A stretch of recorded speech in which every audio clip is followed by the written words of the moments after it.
Chat, I'll give this a chance. If I don't like it, chat, I'll skip it.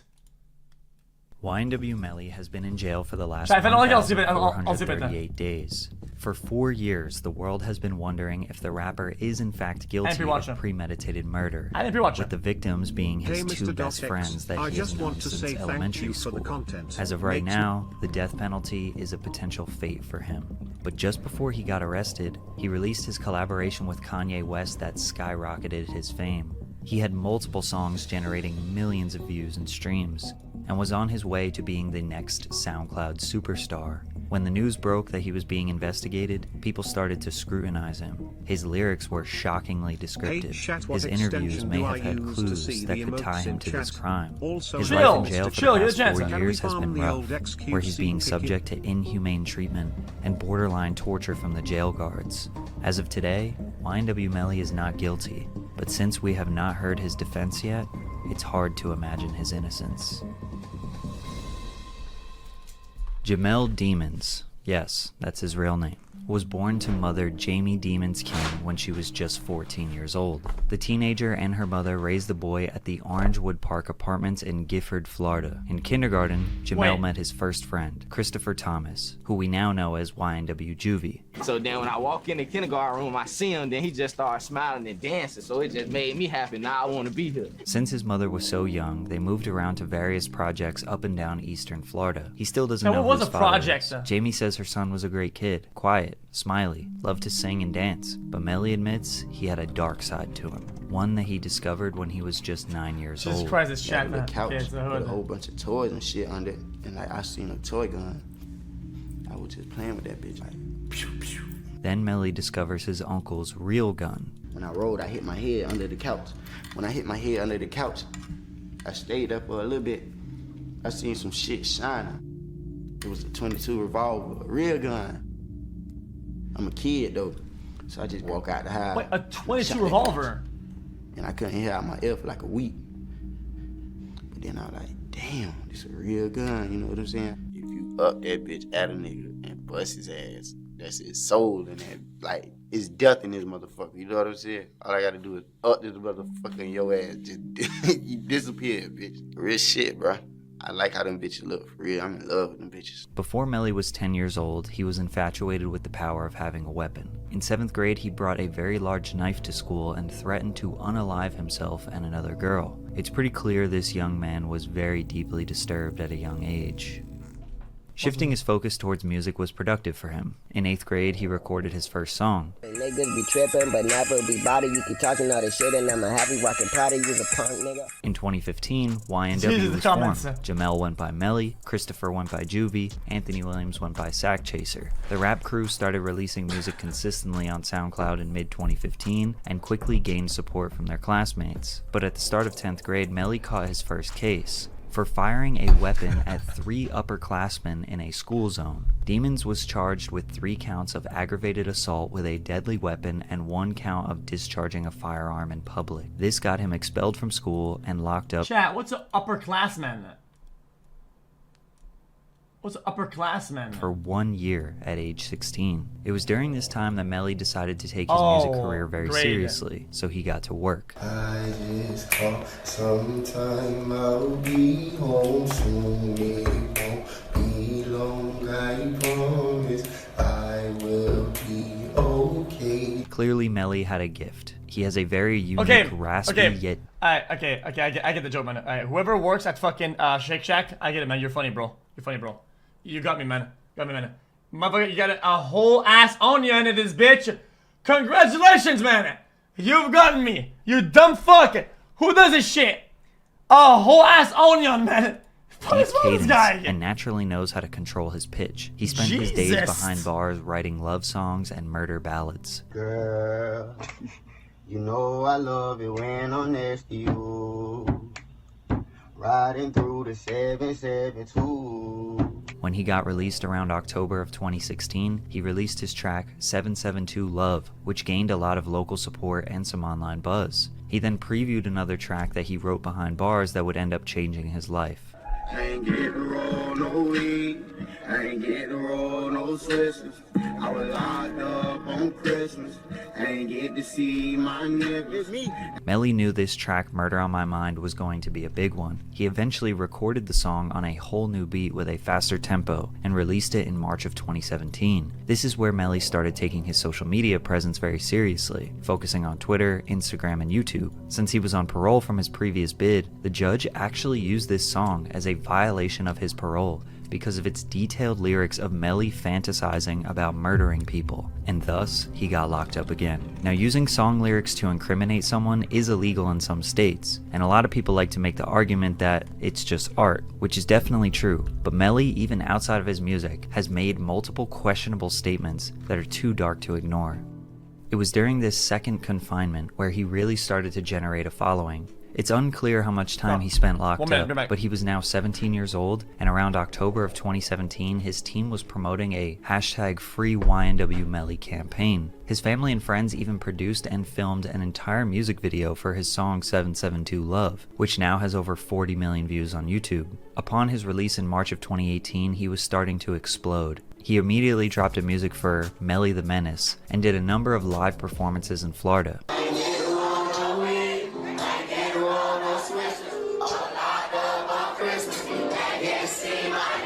His fame was leveling up. He released Blue Balenciagas, which would go on to do 70 million views, released a track called Butter Pecan, and he was traveling around the country and enjoying his freedom. All the while, Murder on My Mind was generating millions of views, and rap fans around the world were catching on to the YNW Melly wave. In fact, a lot of artists like Young Thug, Lil Durk, T Grizzly, and Uzi were big fans of Melly before most other normal fans caught on. He was a lot of artists' favorite artist. Right after his 18th birthday, he got arrested again for possession of marijuana, possession of weapon or ammunition by a convicted felon, and drug paraphernalia. Cortland Henry, aka YNW Bortland, Melly's longtime friend, was also arrested for possession of a weapon or ammunition by a convicted felon. They both posted bonds and were released the following day. With Murder on My Mind exploding, it was time for him to record a music video, and it's too graphic for me to even show. But he visually depicts the aftermath of a crime scene where he shot a friend and the friend slowly dies in his arms. These lyrics have been psychoanalyzed, and even though he wrote this song many years ago,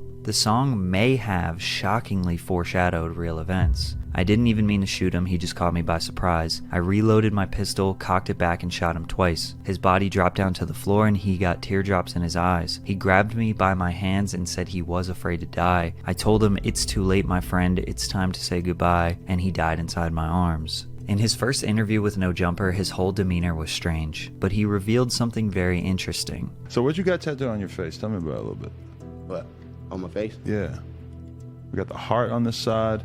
All right. What's that say above your eyebrow on that side? Which side? Oh, either one. What's it? No, I got Sat Chase right here. That's my brother and my twin. Okay. I got Juvie. Juvie? Yeah, my brother. Just a lot of your friends who passed? Yeah. No, them my niggas right there. Oh, okay. My brothers right there. My bad. I wouldn't get none of my friends tattooed on my face until they died. Yeah, I'm not a good friend like you are, apparently.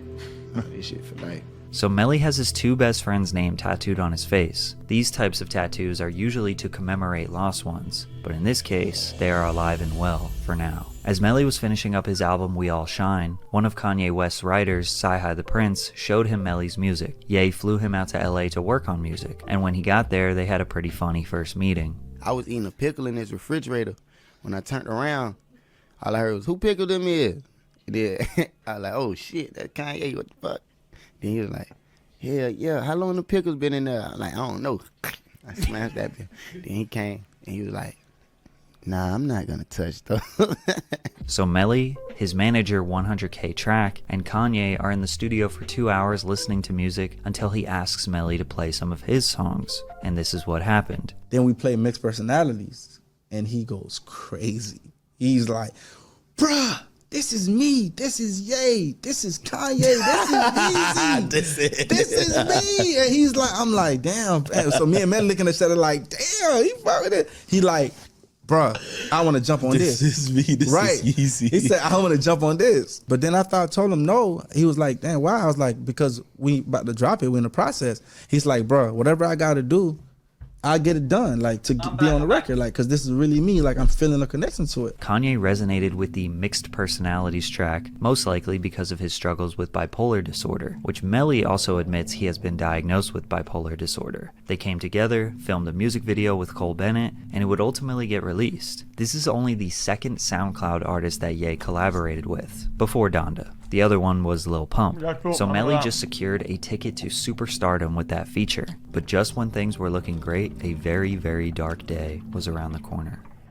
On October 26, 2018, YNW Bortland, whose real name is Cortland Henry, shows up to Memorial Miramar Hospital with 2 dead bodies in his car. The victims were both on the right side, front and back seat. They were the bodies of Anthony Williams, aka YNW Sack Chaser, and Christopher Thomas, aka YNW Juvie, Melly's 2 childhood friends. The vehicle had 8 shots on the right side and 1 through the back window. The police asked what happened, and Bortland said they were victims of a drive-by shooting. He said he left the New Era recording studio in Fort Lauderdale, drove west on 595, then south on 75, and exited on Miramar Parkway heading west. He said on Southwest 160th, a vehicle passed by on his right side and started shooting. He ducked down to avoid being shot, and when he sat up, he saw his friends bleeding out, so he drove to the hospital, which was conveniently right around the corner. After this report, the detectives and officers shut down the crime scene and walked 12 blocks on foot. Not a single report of gunshots, nor evidence of a shooting was found. Bortland was tested for gunshot residue on his hands but came back negative. The roommate, Dontavius Withers, of Sack Chaser and Juvie, was questioned by the police since he lived at their last known address. He said there were 2 cars when they left the studio, a gray Jeep, which is where the murder took place in, and a red Mitsubishi, which Withers said that he and Melly were in. He said he went straight home and found out later that his roommates were dead and didn't know where Melly was, but it was later proven that Withers lied about the situation. Before police showed up, he was with Melly at Fredo Bang's house. Withers changed his story and said that Melly was in the Jeep when they left the studio, but then got into the Mitsubishi around Sheridan Ave when Withers Snapchatted him to pick him up. Police obtained security footage from the manager of the recording studio which proved Melly left in the gray Jeep. He got into the back left seat.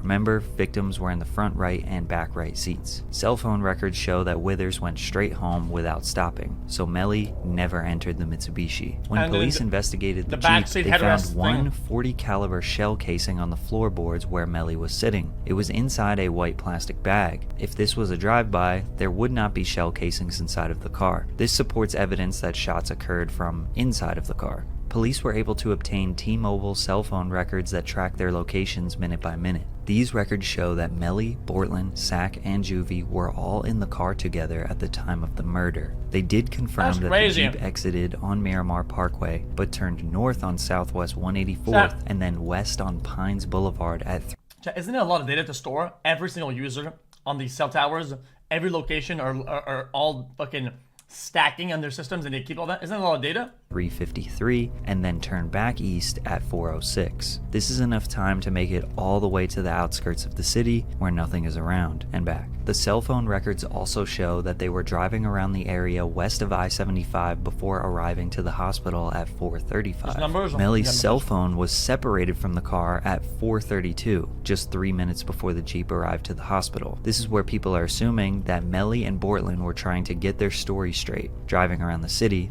and then ultimately Melly hopped out before Bortland took them to the hospital. Melly then FaceTimed his girlfriend saying that they were a victim of a drive-by and he needed to be picked up, which confirms that he was at the scene of the crime.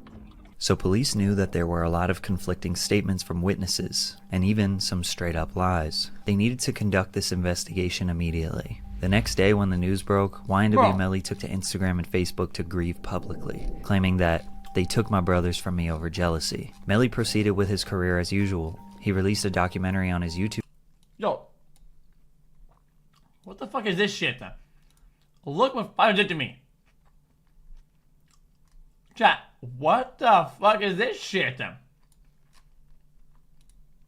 Hello? channel on December 4th, which featured xQc and Juvie, and a little bit about how close they were growing up. It also featured a section about how obsessed with guns Melly was. At the end of the documentary, it stated that 4 days after the completion of this film, YNW Melly and his friends were a target of a drive-by shooting. Then the Genius video dropped of Melly explaining the lyrics to his hit song Murder on My Mind, where he describes his love for guns and says he isn't a human murderer.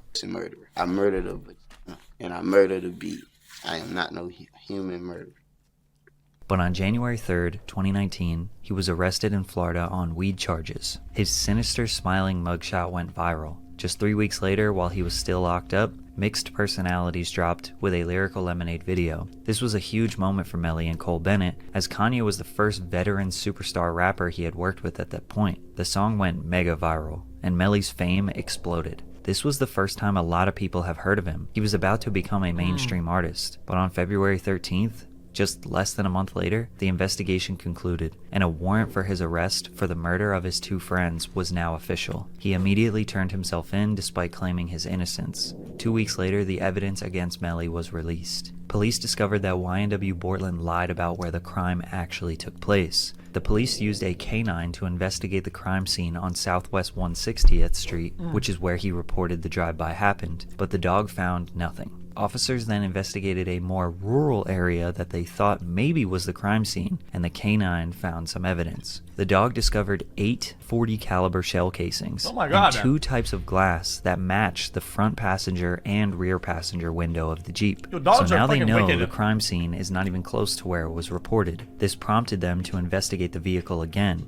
and they decided to do a trajectory analysis using rods and strings to determine flight paths of projectiles. And they confirmed that there is no way this could have been a drive-by shooting based on the bullet paths and the wounds suffered by the victims. The police suspect that they parked the vehicle and staged a drive-by shooting before showing up to the hospital. When autopsy reports came back regarding the victims' wounds, the evidence shows the initial lethal shot occurred from inside the vehicle and was initiated from the left rear passenger side, the same position occupied by Demons, which is Melly. An intermediate wound by definition would indicate a distance of 3 inches to 3 feet between the victim and the weapon. However, due to a 3 centimeter stippling pattern, the weapon was in a close proximity to Thomas's head. This would be a straight up execution style shot. The gunshot wounds to the back of Thomas also indicates these wounds were inflicted after he was shot in the head, as the projectiles entered Thomas's back when he was leaning to the left. Evidence from the autopsy revealed that both victims' wound paths to their heads were from a left to right direction. This direction contradicts the statements made by Henry and does not support the statements of a drive-by shooting that occurred on the right side of the vehicle. Basically, they think Melly shot both of his friends point blank. Then they drove around trying to come up with a story, then staged a drive-by to make it look more convincing. And obviously the police have garnered a lot of evidence to support that. But because of Melly's music about guns, murder, and admitting to having another personality, Melvin, who is reckless, unpredictable, and willing to kill, he hasn't exactly made himself seem like the most innocent man in the world. Most of his fans claim that this is just art. It's too common for rappers to make songs that glorify violence, gang activity, and all kinds of heinous crimes. This is all just for entertainment, and Melly is actually a good person. And when it comes to the music, it's hard to accuse someone of crimes based on that, but I think we can all agree some of his interviews and candid remarks about his alter ego Melvin make him look very suspicious. Plus, surely someone wouldn't kill their best friends, right? Well, there's absolutely nothing that indicates Melly had any beef or bad blood with Juvie, who he has known since kindergarten. However, with xQc, there is some suspicion. A video surfaced on the internet of Melly's mother saying this: "Don't ever try to come for me, cause I don't even play them type of games. Like, what the fuck you got that I ain't got? Oh, you threaten me with your little gun? Bitch, I got big guns." So she said xQc threatened her with a gun and also said that she has bigger guns. She was also in one of Melly's videos holding a Draco. So we can indicate from these that she might be into a more dangerous lifestyle than most mothers. Or maybe she was just being emotional on camera. Either way, she may have just gave the judge a reason to believe that there was a beef between Melly's mom and xQc, and that Melly would most likely defend his mother. Other than that, there isn't any strong intent for him to kill his friends, which is very important because they're trying to accuse him of premeditated murder. murder. There are tons of rumors with very little or no evidence at all. Rumors that xQc was supposed to get $200,000 when Melly signed and he didn't want to pay him. Rumors that xQc got into a fight with Melly one time and knocked him out. Even rumors that Melly and xQc were in an intimate relationship and there was jealousy. There's an alleged video of Melly admitting to the murder, but it was just him singing Kevin Gates lyrics. What? There's a message he sent to a random Instagram account the night of the murder that says, "I did that," but with no context provided. But again, all rumors and very low evidence. It seems like the prosecutors have an extremely weak case. There is no confirmed murder weapon, and there is no intent. So to charge someone for first-degree premeditated murder and seeking the death penalty, they need a very strong case. Also, keep in mind we have no idea what Melly's defense is going to be. 4 years later, and we still have only heard one side of the story. Wait, 4 years? Since Melly has been locked up, his life has been rough. He pled not guilty in March of 2019. The next month, they announced that they were seeking the death penalty. He announced in June that he would be home soon, and was seen in court smiling. Melly vs. Melvin was his third studio album released while he was locked up, which eventually goes gold, and it spent 31 weeks on the Billboard 200 albums chart. Then in March of 2020... Chow, why are they stalling for 4 years? What are they waiting for? I'm just wondering. Guys, I'm on no side. I don't give a fuck.